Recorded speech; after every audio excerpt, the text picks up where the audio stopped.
Well, before we take a break, now, Kato, you were here for the introduction of this segment of PAX East, but we're going to bring it back. Buying or selling. Okay. Our little toe into the discourse, where I ask you, the people on this call, are you buying or selling the statement I'm going to read to you? And you tell me if you are. Ooh, this is exciting. Okay. In response to a question about whether Borderlands 4 would be $80, Randy Pitchford said, it's not his call, but if you're a real fan, you'll find a way to make it happen. Are you buying or selling that most video games will be $80 going forward? Janet.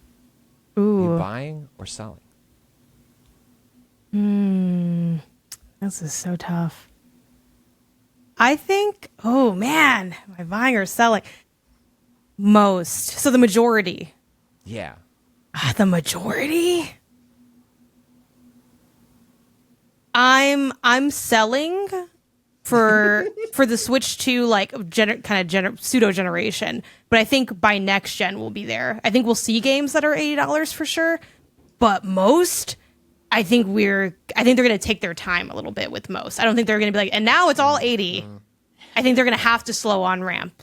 So that's why I'm selling. Nicole, where do you land? Yeah, I'm also selling on that. Okay, simply make the decision. Boom. Yeah. Yeah, and just like, I think for the console generation, for AAA, like, yeah, in a couple years, in a year, a lot of games will probably be $80, but there's so many games on Steam that are not going to be $80. There's such a market for lower cost games that, like, most video games will not be $80 going forward. But maybe in the future, unfortunately. I'm buying in the sense of like the faith of the question, which is like generally like the question of like the person who asked, like Randy Pitchford, of this, like, well, one, like, do I think every game company wants to charge $80 for games like going forward? Like, yes, they do. And I think I think I land where Janet is, where by next generation, like, what is a pivot point where like you have these occasional games that can be like, hey, people have talked mythically about could Take-Two get away with charging $100 for the next Grand Theft Auto? They could. Like they 100% could. Like you saw Nintendo do this strategically with Tears of the Kingdom, where like, hey, all of our games are $60 until one of them is $70. Like until the last big one that we're making is going to be just $10 more because we know we can get away with it. So I feel like we're in this middle period where games that can charge more will, and they're going to flirt with like how far they can push people.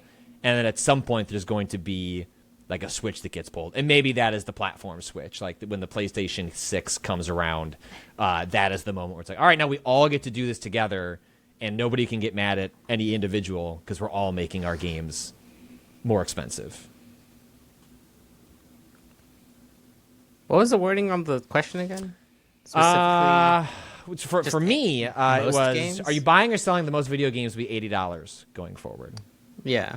I feel like the numbers game doesn't work out on most. It's just because, like what Nicole was saying, there's too much indies that exist in the world that are coming out too quickly, faster than AAA pace for most to be the right thing. But will AAA games be? Yeah, AAA specific. 80 specifically? Yes. Most? I'm buying Wow. most. It's Oh my happening. gosh. Look, I mean, how much was fucking Mario? Chia siding with 64. Randy Pitchford is wild. It's funny. I just had this. I just did a podcast talking about Nintendo, and we were kind of like the personal history with it. And I was like, look, I'm not trying to dismiss any of the absolutely real economic concerns over like game like prices going up. But I think, Kato, what you're alluding to is like, I remember owning an N64 and walking down the aisle of Toys R Us, and those cartridges were more than $80. Yeah, and I remember living at a home, Patrick. They were. Like in 90s. But yeah, okay, well, my blue-collar parents also had a house, so there are a lot of things we're doing.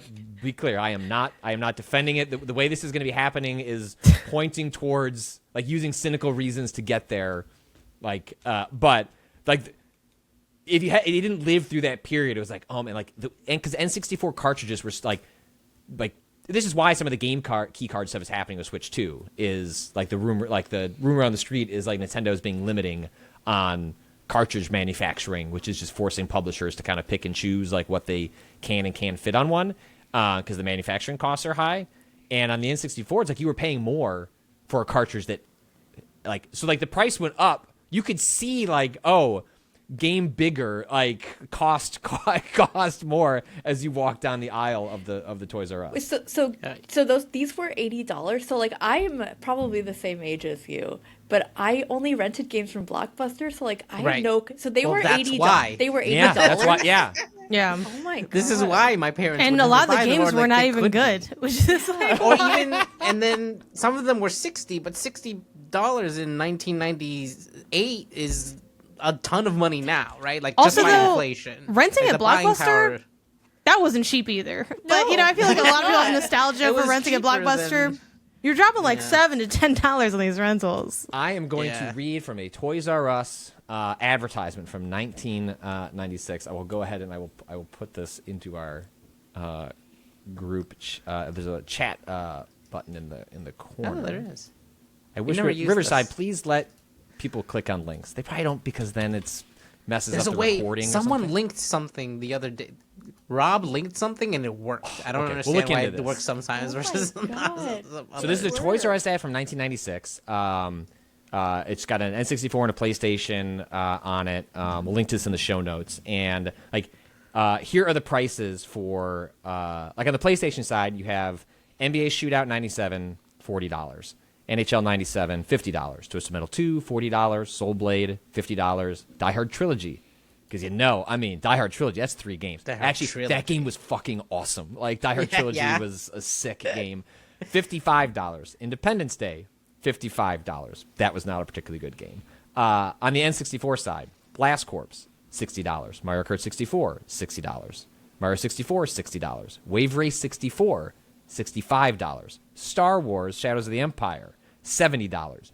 Doom 64, $75. Turok, Jesus. $75. Wayne Gretzky 3D Hockey, that game was sick, $75.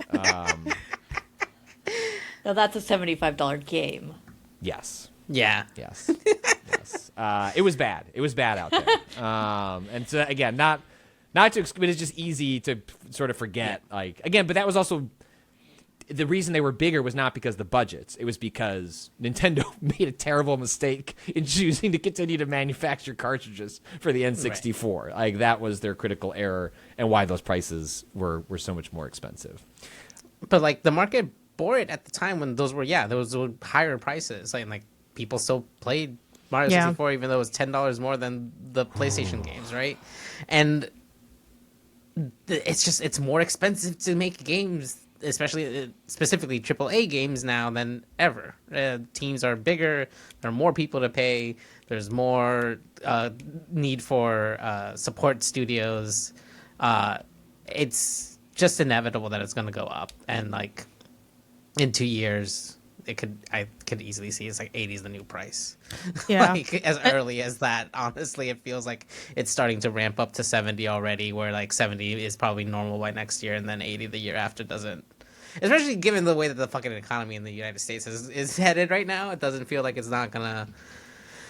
Who knows? Maybe it crashes fast enough that they have to pull back the number. Who can say? Yeah, we'll dig up. I think it's kind of where we're at on everything.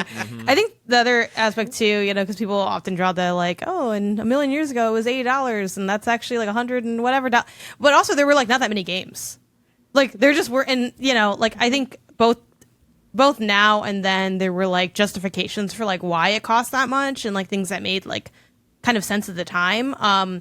But yeah, like there's so many more games that exist for like you could collect all the N64 North American games, and what does that come out to? Like, is it 110 or 80 titles? Like there's not that many titles, and you're probably not doing that, and in the real time there's a reason that we all only had like 12 games or whatever, and now like especially with You broke the double digits? well, I Goddamn. mean, like for like GameCube, yeah, probably between. I think so. I had like the hits on most consoles. And N64, I don't know, maybe like 5 or something. I'm not think sure. that was I only easy, had right? I hit 6 Yeah. on my N64 before it was yeah. time. Yeah. The GameCube stack got pretty good, you know. Madden did a lot of lifting. Right. That's one right there. They kept making NBA Street, Kato. So we're gonna keep buying NBA You Street. kept buying them?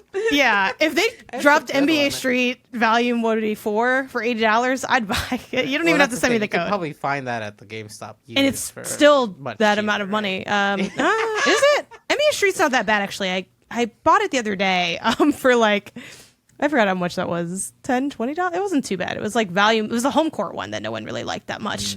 Home court's underrated. I don't know if we're ready to talk about it in 2025, but I thought it was actually kind of cool. But yeah, different context for sure now with just like different options across AAA. Like it's just such a much more competitive landscape. So I think that also will probably shift some people's habits. I don't know if it's going to be statistically have like a big impact, but like I think there definitely are people who, you know, they have X amount of AAA games they buy a year or X amount of dollars they pay per month, and they're not. Some people will raise that budget for themselves, but some people won't, and that will inherently mean that they buy and play less games as a result. All right. Second, buying and selling. Speaking of an abundance of video games, Atlantic writer Derek Abundance Thompson recently posed the idea. Scenario: before I go to sleep, I tell ChatGPT, plan my 5-year-old's birthday party next Saturday. Budget $500. When you've made the reservation, email these 20 people a printable invitation to attend. Are you buying or selling, Janet? That's a good idea to have AI plan your child's birthday party. I am selling. I'm selling. I'm so scared. I'm selling and I'm scared. Jesus. I'm selling and I'm scared. I wouldn't let ChatGPT send a text message for me to my family, let alone like an unsupervised. Like I'm going to sleep. That's nightmare fuel. I wish I was relaxed enough to tell ChatGPT to do anything and then go to sleep and wake up and be like, that was taken care of for me as if this was like a personal assistant. Yeah, I think there's so much of even the people that do use ChatGPT, like I don't know with their workflow or whatever. Like the one thing people always talk about is like the need to check it and to look at it. So the thought of letting it just go, like I can't even ask like my little Apple AI assistant, whose name I'm not going to say because I don't want her to talk back to me, what time it is sometimes. It'll answer in like the HomePod across the hallway. So yeah, that's honestly everything about the more you read, the more scared I got in that sentence. Nicole, are you buying Oh. or selling? Oh, absolutely selling. One, I think it's sad that this person wants a scenario where they're not planning their 5-year-old's birthday party. Like that's Why did you have the child in the first that's a place? pretty big milestone. At least hire a human party planner if that's what you need to do. 2, we just had just like Janet was saying, like AI couldn't even get the book recommendations right for the Chicago Sun-Times. Oh my thing. God. Yeah, that the thing Chicago keeps- L. God damn, like I Chicago, was what are you so doing? embarrassed. Oh my God. You couldn't even come up with real books, and you want them to make reservations and spend your money? Absolutely. Right after the Pope thing too, like we're one up, one down, I know. Chicago. You know, Yeah, it's yeah, God, yeah. can't Pope have was anything. anti-AI too. So, you know, Oh, it's there like, you go. ah. There you go. Finally, someone Finally- decided anti-AI. Someone finally said it. Now it's Yeah. Yeah. How's he feel about the $80 games? We should have someone should ask him. Well, you know, the thing that stuck out to me, the thing that always strikes me when I see these, like, what if AI could do this? Like, and set aside that it, like, clearly can't. This is all just, like, the fantasy scenario of, like, if you worked out the technical, like, let's say it could do what this person says to a degree that you'd look back on and be like, oh, you did the thing that I asked. Like, that's the part where I can't get to is, like the ultimate, like, sort of, like, fallacy with AI is like, or just like a lot of technological advancements in general is like, what are you enabling me to do? Like, I thought in theory, if a chatbot was like making my life better, isn't that giving me the free time to plan my 5-year-old's Yeah. birthday party? Like, I thought that like, often the promise of these technologies is like, it's going to change your life. Like, you're going to be able to do, but then do what? Just seems like you want to be able to make like you're making work. Like, if it was a world where I get to spend more time with the people in my life planning things with them, doing things with them. That's great. But like, there's no dream scenario where like I don't want to like pick out the gift for my kid. Like, examine my kid's YouTube kids search history. Let me know what they're into right now, and then purchase an appropriate like plushie like to go with that. Like, that's sort of an extension of like what's being proposed here. And it's like, no, I'll pay attention to what my child is interested in, make the purchase, give it to them, and feel the joy of like understanding who they are and making them happy. Like, that's not like, maybe if like I could ask a thing, can you tell me like where's the easiest place to buy that? Like, okay, like that seems like a reasonable step I could skip, but like not the planning. Plus, like, kind of parties are you planning? The list is like really fucking important. Like, you're gonna outsource that to a chatbot? How are they coming out with the hierarchy of who you're inviting to this place? Selling so hard, so many. Oh, I'm shocked. I'm shocked. Yeah, I'm shocked. no. Shocked. Aside from the generalized AI destroying the Earth stuff, Of course. like you're saying, just like the thing that you're getting rid of is the basic human connection, which I feel like is often telling that so many of these examples of how amazing AI is ends up being like, but you just did a thing that connects you to other humans. When you put an AI in the place of it, what are we doing here? Yeah, when Mark Zuckerberg said recently, like, people in their lives like want or need something like 10 friends, but most people only have 3, and like we're gonna create chatbots to like be those other 7 friends. Oh no! And it's like, I think I just will stick with the 3. I feel like this is the trio. and it's, You know? it's true that we like do like there is like a loneliness epidemic, like especially among like young men, like a lot of the ills in society currently that can be traced back to like lonely young men. It's like, you caused that, motherfucker. Like, Yeah, the social self-inflicted media, male like, loneliness. Silicon Valley broke people. It's like, wow, we're all just like spending times in our algorithmic silos, and I feel lonely. Like, what if I could solve that with a toy that like these same companies made? Is just Yeah, it's weird that the AI as a whole, and obviously there's like different like forms of it, or like different companies are trying to do their take on it. Even companies that aren't even doing AI, they're like, we do AI. When you log on, we say AI because we think that'll make you stay here. And I'm like, Canva, I don't know what you have going on, but stop talking to me about your AI tools. I don't want to use those.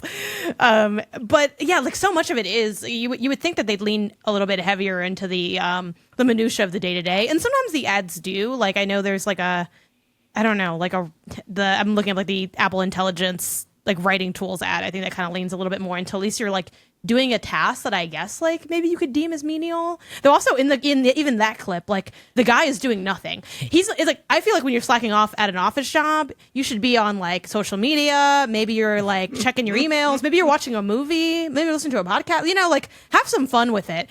In this video, he is literally playing with the tape dispenser. It's like, I've never been that bored in my. At that point, just do the work. Like the work you has. But so much of like the Apple AI like ads like are again in that like, I'm kind of a shitty person, and AI can like hide the fact that I'm shitty. Like the one where it's like the woman who didn't get her husband a birthday gift. Yes. It's like, why would you? Why is this an ad? Like, this is just like and then the guy who's like didn't prepare for the meeting and was like, let me just grab my notes, and it's like winks at camera. It's just, I don't know. And like obviously with almost any tool, like if you're shitty, you use things to be shitty because like that's your whole MO, that you're like kind of shitty. But it just seems weird to leave where it's like so much of advertising is about like aspirational, like showing you something that's aspirational.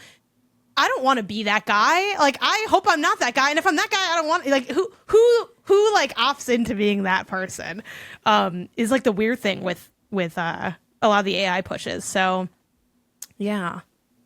And also, it's not good at the job. So that's the other thing. No. I hate double checking work.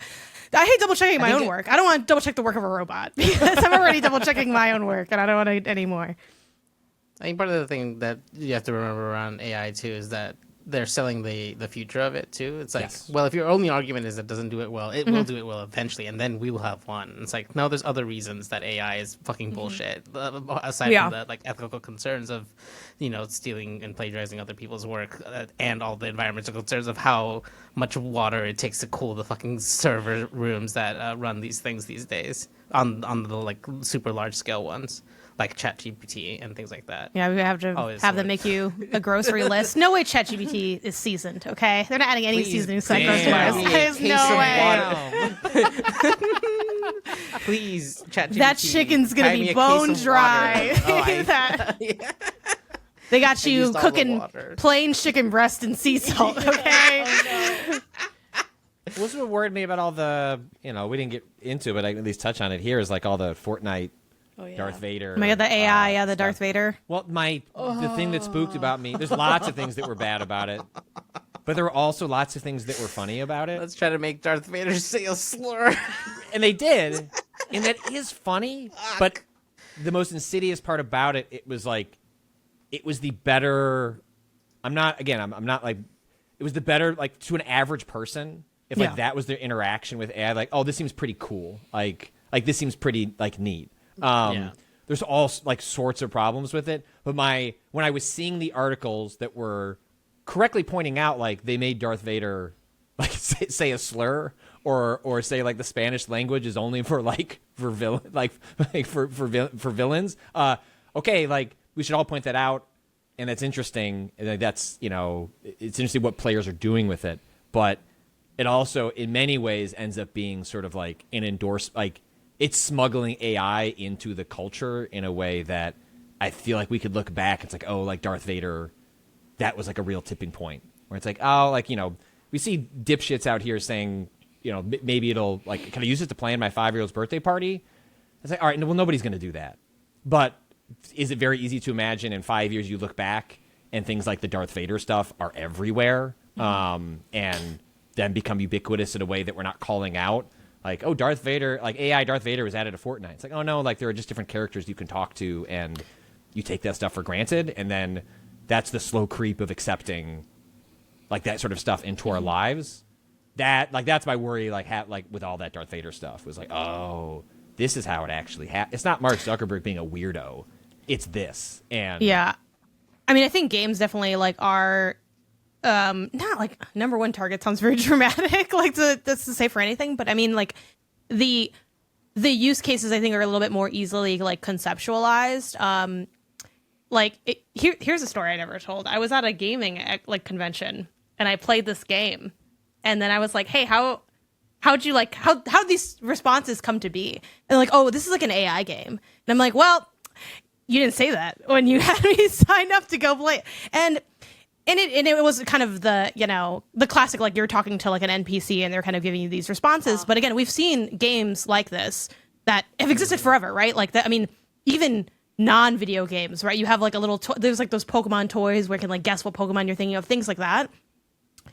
And there's like kind of a fine yet distinct line, because like you're either using the tool or you're not, in like making that. I mean, I know that was a conversation that we had with like a not AI use case is Cryptmaster, that does not use AI, doesn't use generative AI, but it's very like well done, well implemented, it's constructed, it's created, it's very verbose, and it's fun and it's good. But I think there, that's kind of an obvious use case. I know we saw like the leaks with the what if you could make AI Aloy and she could talk to you about Yeah. Right. the bad salad that you had for lunch. It's like, I don't know how this is improving game. And I think the Fortnite thing, while I don't agree with it because I don't like the use of AI for the things that she already mentioned of like the environmental impacts, like the way it sources information and how that can be like societally damning, but also it doesn't end up being implemented still as well as I think having something more authored and restricted, because like one, you get more interesting play from your players in that way because they're engaging with like something that was made by a person, and thus they have to like think about what might they anticipate me saying, and that's how you get fun stories like in Cryptmaster, Rob peeing on the statue and then the statue reacting to the fact that it's getting peed on and that being funny.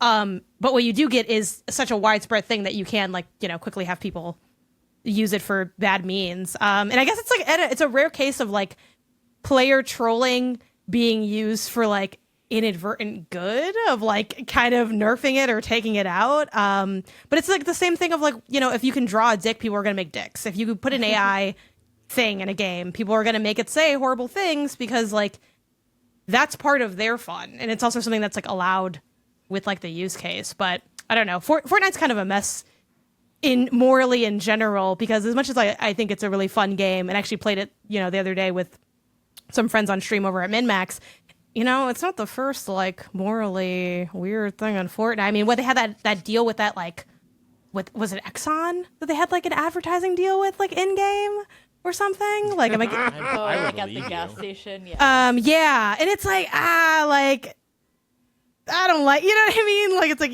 Shell. It was Shell. Yeah. Okay. So it's like yeah, it's a little. It turns out when you put like a hyper successful, like very like capitalist driven thing, and there's a fine line between I think like fandom and capitalism. Like fandom is inherently like us enjoying brands and things, it's like liking Star Wars is you liking a brand, but it's also you liking a piece of art, which is also that's the mess of the society we live in. I think that's nowhere is it messier than in Fortnite, so it makes sense that we see Slur AI Vader exist. All right. Well, on that note, I mean, he is evil, so it makes sense that he'd be evil, right? Like, I don't know, you know what I mean?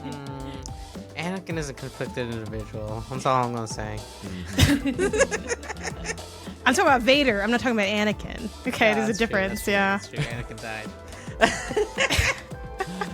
well, with that, let's take a quick break. We'll come back, talk about some games we've been playing, answer some of your questions. We'll be back after a quick break.